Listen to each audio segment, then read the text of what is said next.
예, 안녕하세요. 오늘 역시 이제 컴퓨터 이해의 핵심 이제 20번째 시간을 하도록 하겠습니다. 19번째 시간에서 이제 요 슬라이드 설명한 거 기억이 나실 거예요. 한번 볼까요? 원래 프로그램은 이렇게 짜는 거였는데 이게 이제 이런 문제 때문에 이렇게 짜면 편하다는 거죠. 결론적으로는 이렇게 하는 건데요. 사람이 이렇게 짜면 편하죠. 그래서 이렇게 짜는 거를 이렇게 짜도록 바꾸는 것. 그때 이런 개념을 뭐라고 하냐면 함수라고 한다고 지난 시간에 설명했습니다. 기억나시죠? 그 다음에 그러면 이제 이 함수가 이거는 보시면 알겠지만 뭐 특정한 7단만 출력하는 거잖아요. 근데 임의의 단을 임의의 뭐 개수까지 출력할 수 있도록 하는 어떤 단위 기능이라고 그러죠. 독립적인 단위 기능이 되는 거죠. 그거를 만들어 놓은 것. 한번 볼까요? m단을 n단까지 출력한다. 예를 들면 이런 거죠. 요렇게 되면 요걸 우리가 뭐라고 하냐면 함수가 아니고 모듈이라고 합니다. 그러니까 모듈은 함수보다 함수를 좀 더 일반화한 것이다 라고 보면 되죠. 그래서 우리가 일반적으로 프로그램 짤 때 구조적 프로그래밍을 할 때는 모듈을 식별하는 것이다 라고 했죠. 그쵸? 이해가 되셨죠? 그래서 우리 프로그램 원어가 쭉 발전할 때 보면요. 구조적 프로그램이 가장 먼저 나와요. 구조적 방법론이라고 하죠. 그 다음에 정보공학 방법론, 개체적 방법론 이렇게 나오는데 구조적 방법론은 핵심이 뭐냐면요. 이런 거예요. 이렇게 짜는 걸 요구사항 하다 보니까 이렇게 짤 수밖에 없게 됐고요. 이걸 갖다가 일반화시키는 이런 개념이 나오게 된 거죠. 그래서 이걸 모듈이라고 하고 그래서 우리가 프로그램을 짜기 전에 어떤 모듈이 있는지를 식별한 다음에 짜자라는 게 구조적 프로그래밍, 구조적 방법론의 기본 핵심이에요. 이거는 지금도 쓰이는 거예요. 뭐 옛날 거라고 안 쓰이는 거 아니에요. 여기까지 이해하셨죠? 그래서 잘 됐어요. 그래서 이제 보면 요거는 이제 함수고 요거 모듈이죠. 요거는 사실은 요 모듈이 되면 이거는 이 자체로 어디서든지 쓰일 수가 있는 거예요. 그렇죠? 자, 그럼 이제 그 다음으로 넘어가 볼게요. 그 다음에 어떻게 된 거냐면요. 이런 거죠. 자, 얘가 중요한 게 아니고 개념이 중요한 거예요. 이번에 어떻게 한 거냐면 임의의 단을 임의의 수까지 출력하는 거는 알겠는데 그거 갖다가 어떻게 하는 거냐면 사용자부터 입력을 받는 거죠. 예를 들면 뭐 3, 7, 9단을 뭐 출력해라. 뭐 이렇게 임의로 입력을 받는 거죠. 입력을 받아서 임의로 3, 7, 9를 입력받으면 3, 7, 9단을 뭐 어디까지 출력한다. 뭐 이런 것들을 그거를 그러니까 앞에서 생각한 모듈에다가 기능을 추가하는 거죠. 이 모듈의 기능은 바뀌는 게 아니에요. 모듈에 뭐죠? 내가 출력할 몇 단을 입력받는 기능을 추가하는 거죠. 잘 보세요. 그러면 이거는 모듈은 바뀌는 게 아니고요. 이 모듈은 있고 모듈에다가 그거를 3단, 6단은 이걸 입력받는 부분을 그 위에다 씌우는 거죠. 레벨이 다른 거죠. 보세요. 9단 출력하는 게 있고 3단, 6단 출력하는 모듈은 따로 있는 거죠. 그러면 자 보세요. 9단 출력하는 게 있으면 홀수단 출력하는 것도 있겠죠. 짝수단 출력하는 것도 있겠죠. 이런 것들은 계속 늘어날 수 있어요. 그러면 이때 이 9단을 출력하는 이 모듈이 여기에 종속되는 게 아니고 이 출력하는 모듈도 있고 얘를 갖다 쓰는 거죠. 이렇게. 갖다 쓰는 거죠. 이렇게. 이해가 되시죠? 갖다 쓰는 것 중에 하나가 뭐냐면 369를 찍었을 때 그 단을 찍는 것, 홀수단 찍는 법, 짝수단을 찍는 것, 이렇게 모듈들을 내가 추가를 하면 그것들은 요걸 갖다 쓴다는 거죠. 이렇게. 그래서 잘 보세요. 함수를 지금 보면 요 모듈화 된 것도 함수죠. 부르는 것도 함수예요. 함수가 어떻게 되어 있죠? 계층이 되어 있죠. 얘를 부르는 계층이죠. 그래서 지금처럼 고해를 보이고 싶은 거예요. 지금 앞에서 예를 든 것처럼 멀티 테이블은 원래 단독적인 모듈이죠. 근데 이거를 갖다 쓰는 다른 함수가 있는 거예요. 이 함수는 사실 이건 아무 상관없어요. 무슨 말인지 되시죠? 이게 핵심이에요. 그러니까 이 함수가 얘를 갖다 쓰긴 하지만 이 함수는 상관없는 거예요. 이런 역할을 하는 홀수를 찍는 함수, 짝수를 찍는 함수가 앞으로 많이 만들어질 거고요. 걔들도 다 이걸 갖다 쓸 거예요. 그럴 때 이 모듈은 그것들을 위해서 공통적인 기능을 제공하게 될 거예요. 그러니까 여러분이 프로그램을 짜면서 기능이 많이 필요해요. 그럴 때 뭐 공통적으로 필요한 기능들 있잖아요. 예를 들면 레포트 같은 데 보면 위하고 아래 부분을 찍는 모듈, 위에 찍는 모듈, 아래 찍는 모듈. 그러면 주간, 월간 보고서들이 다 이걸 같이 갖다 쓸 거란 말이에요. 그렇게 레벨을 갖다 이렇게, 그러니까 이게 하나의 보고서에다가, 그러니까 하나의 보고서에서 위에 찍는 거 주간, 밑에 찍는 거를 이렇게 옆으로 이렇게 묶고, 위에 찍는 거 월간, 밑에 찍는 거 이렇게 묶고, 이렇게 쫙 짜지 말고, 위에 찍는 거 하나, 밑에 찍는 거 하나를 만들어 놓고, 그 다음에 주간 보고서, 월간 보고서를 따로따로 해서 이렇게 그때그때 연결시켜서 사용하도록 하면 내가 만드는 프로그램을 유지보수하기가 훨씬 편하다는 거예요. 이해가 되십니까? 그래서 지금처럼 내가 어떤 함수를 만들고 이 함수를 기반으로 또 다른 기능을 하는 함수를 넣고 그 함수가 얘를 이렇게 불러쓰도록 보시죠. 이 함수에서 얘를 불러쓰잖아요. 이렇게 불러쓰잖아요. 이렇게 함수를 층을 지어서 이렇게 만들어주도록 프로그램을 짜는 것. 이렇게 짜면 프로그램이 되게 관리하기 편하고 좋다. 그래서 요게 여러분이 보시죠. 여기 보시면 요즘 많이 나오는 함수형 프로그래밍의 전체는 아니지만 가장 중요한 컨셉이에요. 함수를 만들 때 어떻게 만들어야 하느냐? 어떻게 만들어야 하느냐고요? 이렇게 주간, 월간 이렇게 하지 말고요. 주간, 월간 이렇게 쭉 있을 때 공통적인 부분들을 뽑아서 밑에를 먼저 만들어 놓고 이것들을 안정한 함수로 테스트해서 완벽하게 만들어 놓고 그 다음에 이걸 사용하는 주간 보고서가 월간 보고서가 연간 보고서를 만들어내는 거예요. 똑같이 뭐랑 똑같냐면 멀티 테이블을 갖다 쓰고 안정되게 만들어 놓고요. 이거를 갖다 쓰는 이런 다른 프로그램들을 여러 가지 쭉 만들어내는 거예요. 그러니까 이 함수에 요쪽에서는 함수에 이게 되게 하지 말라는 거예요. 이해하셨죠? 그래서 이렇게 짜자는 게 함수형 프로그래밍의 핵심 개념이고요. 사실은 이미 70년대부터 이렇게 짜고 있었어요. 다만 이제 업무용 프로그램을 개발할 때는 그렇게 짜지 않았거든요. 그래서 좀 업무용 프로그램이나 비즈니스용 프로그램도 그렇게 짜자라는 게 이제 함수형 프로그램이 들고 나온 좀 슬로건 같은 거죠.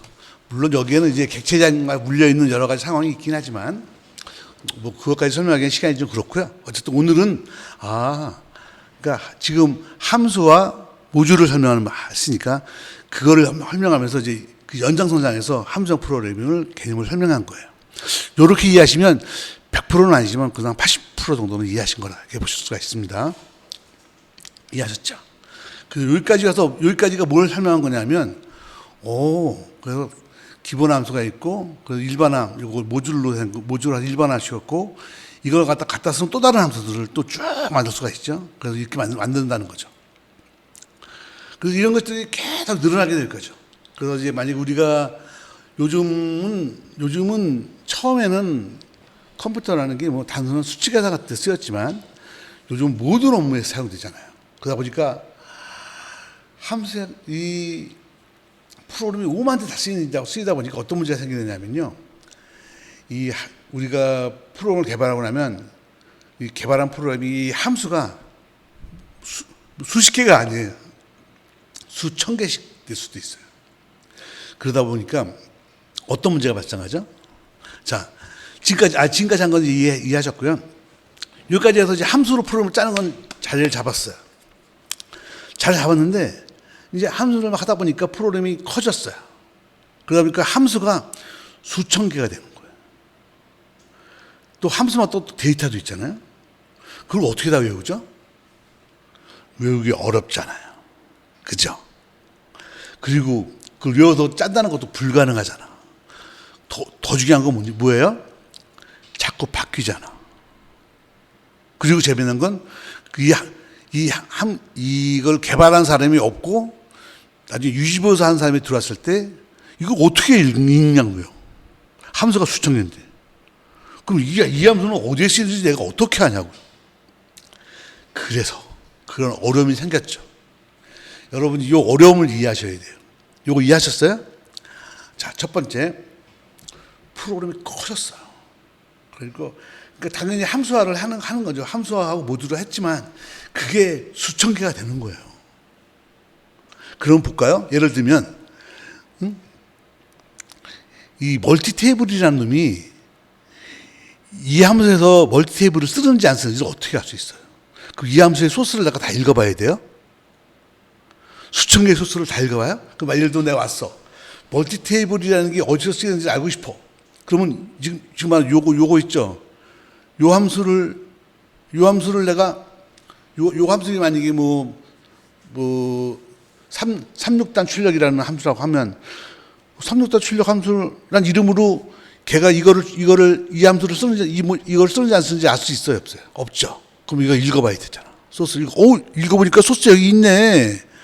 아, 그러면 내가 이거를 고쳤으면 이거를 고치면 얘가 영향을 받겠네. 그거를 알 수 있죠. 하지만 그렇게 할 수가 없는 거예요. 왜? 최근에 개발된 프로그램들은 함수가 수천 개인 거예요. 그럼 어떻게 그 소스 다 읽어보냐고. 만든 사람도 힘들 텐데, 두 번째로는 유지부서라 하러 왔어. 레포트 몇 개 만들려고 왔는데, 그 레포트 만드는데 이런 함수를 써야 되는데, 이 함수를 쓰면 이 함수가 어딘지 내가 어떻게 하냐고요. 깝깝하죠. 그래서 이런 어려움이요, 80년대부터 나타나기 시작한 거예요. 그리고 여러분 선배들이 고민한 게 뭐냐면, 그러면 이렇게 하자. 볼게요. 자, 지금 어떤 거냐면, 우리 예를 보면, 지금 이 함수는 이 함수를 갖다 쓰잖아요. 그죠? 그럼 지금 이 함수하고 이 함수는 어떻게 돼요? 둘이 연관이 있잖아요. 그러면 이거 갖다가 묶어버리는 거예요. 어떻게? 이렇게. 보여드릴게요. 이렇게. 클래스 선언한 다음에요. 보세요. 여기다 클래스에다가 input number라는 함수를 집어. 그래서 요거 소스 조심하시고 앞에 거예요. 앞에 집에 봤던 거예요. 그 함수를 넣었죠. 그리고 여기서 부르는 멀티 테이블 있죠? 그걸 여기다 집어넣어 버렸죠. 두 개를 하나를 묶었죠? 그래서 어떻게 하냐면 이걸 묶어가지고 하나의 클래스 선언하는 거죠. 멀티 테이블을. 그다음 여기에는 input number와 멀티 테이블 이런 두 개의 함수로 구성된다고 묶어놓은 거죠. 그럼 어떻게 돼요? 이것만 딱 보면 소스는 안 봐도 돼요. 이것만 딱 보면 input number와 멀티 테이블이 관련이 있네. 두 개의 함수는. 왜? 묶어놨잖아요. 클래스로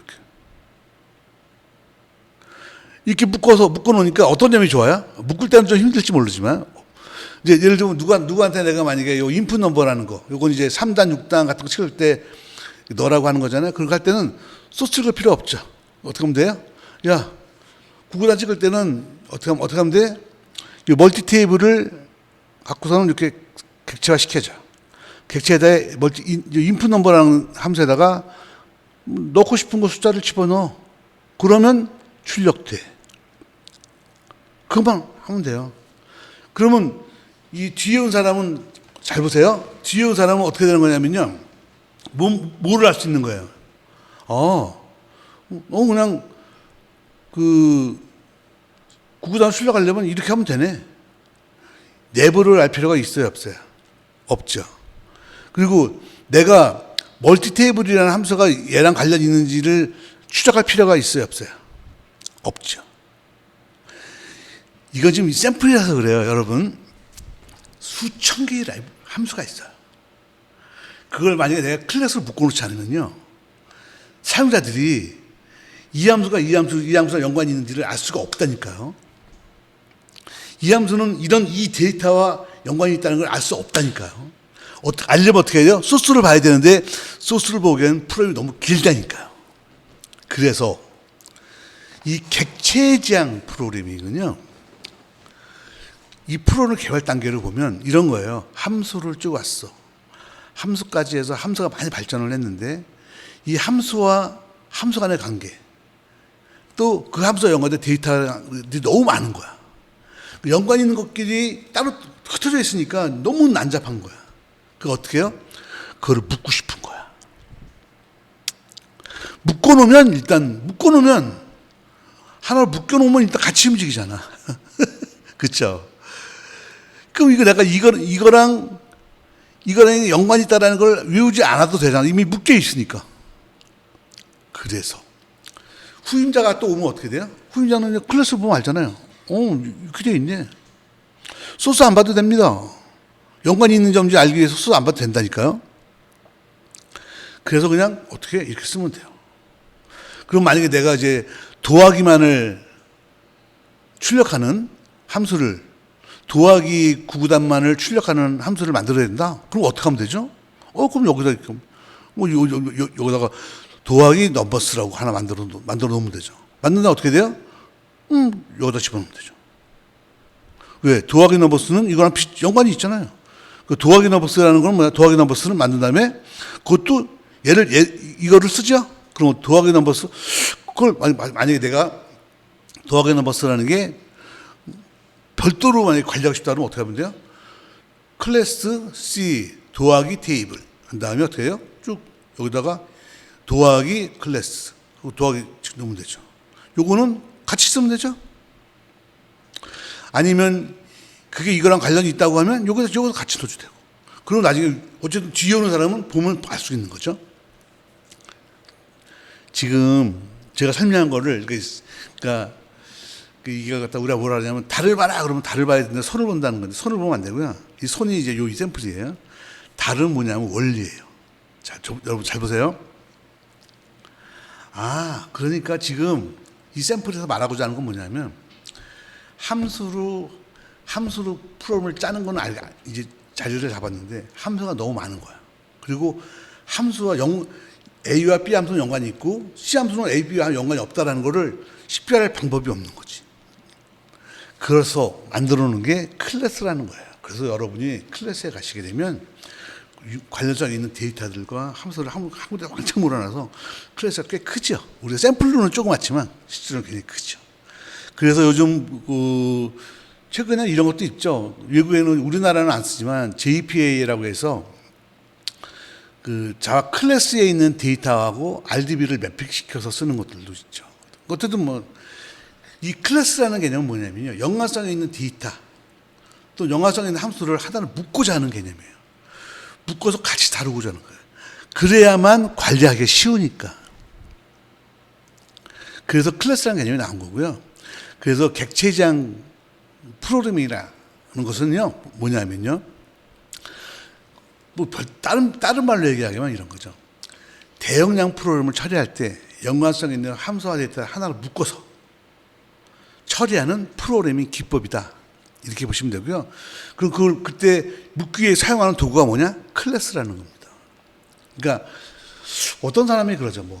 객체지향 프로그램이 뭐냐 하면 클래스를 사용하는 프로그램이다. 그러는데요. 그거 잘못된 거예요. 클래스는 도구고요. 객체지향 프로그램은 어떤 기법이잖아요. 그러니까 목적 기법과 도구를 동일시하면 안 돼요. 그러니까 그 객체지향 프로그래밍은요. 우리가 프로그램을 함에 있어서 만들어지는 데이터와 데이터 타입 있죠. 배열, 그다음에 그 구조체, 또 연관성이 있는 함수들, 그거를 묶자는 거예요. 그러니까 연관성이 있는 데이터 함수를 묶어서 한 번에 처리하는 프로그래밍 기법을 우리가 객체지향 프로그래밍이라고 하고요. 그걸 위해 묶기에 사용되는 방법이 클래스라는 개념이에요. 이해하셨어요? 그래서 여러분은 지금까지 뭘 배우셨냐면요. 처음에 프로그래밍은 어떻게 했는지, 그 다음에 함수를 하는 방법, 그다음에 모듈을 도입해서 하는 방법. 이제 모듈이 더 일반화되면 모듈을 레이어별로 만들어서 짜는 함수형 프로그래밍이 도입됐었고요. 그 다음에 최근에는 이제 함수가 너무 많아지면 연관성 있는 함수를 묶어서 처리하는 클래스라는 개념이 되어 있어서 함수를 짠다라고, 그것까지가 오늘 이 시점에 프로그램을 짜는 기법에 나온 최고의 마지막 기법입니다. 물론 이 이후에도요, 컴포넌트, CBD, 베이스 CBD라는 것도 있고 한데 이런 것들은요, 다 요것들의 R이라고 보시면 되죠. 그래서 여러분들이 프로그램을 공부하신다고 치면 지금 제가 말한 요 정도 컨셉은 아시고 공부하시는 게 좋고요. 그래서 이 강의를 이 동영상을 보신 분들한테 꼭 부탁하고 싶은 것은 뭐냐면 구조적 프로그램은 옛날 거 아니야? 그러는 얘기들은 하시면 안 되고요. 객지형 프로그래밍은 클래스를 사용한 것입니다. 이딴 얘기 하시면 안 돼요. 객지형 프로그래밍이 왜 나는지를 설명할 수 있어야 돼요. 이해하셨죠? 그리고 함수형 프로그래밍이 어떤 개념인지 이해하셨죠? 이런 개념이 아니고 레이어별로 만드는 개념이라는 거 이해하셨죠? 여기까지 이해하셨으면 여러분들은 굉장히 많은 걸 이해하신 거예요. 뭐 일반 책에 이렇게 설명되어 있지 않고요. 이렇게 설명되지 않지만 이렇게 이해할 수 있도록 설명하지 않죠. 어쨌든 여러분이 오늘 요 예를 통해서 프로그래밍 기법이 이렇게 발전해 왔구나. 생각보다 별게 없죠. 내가 말씀드린 것처럼 프로그램 자체가요, 원래 별게 아니에요. 그러니까, 그래서, 이렇게 발전했다는 걸 요약을 해드린 거고요. 요거까지 아시게 되면 여러분들이 프로그램 공부를 할 때 확실히 도움이 되실 겁니다. 예, 오늘은 여기까지 이걸로 마치도록 하겠습니다. 수고하셨습니다.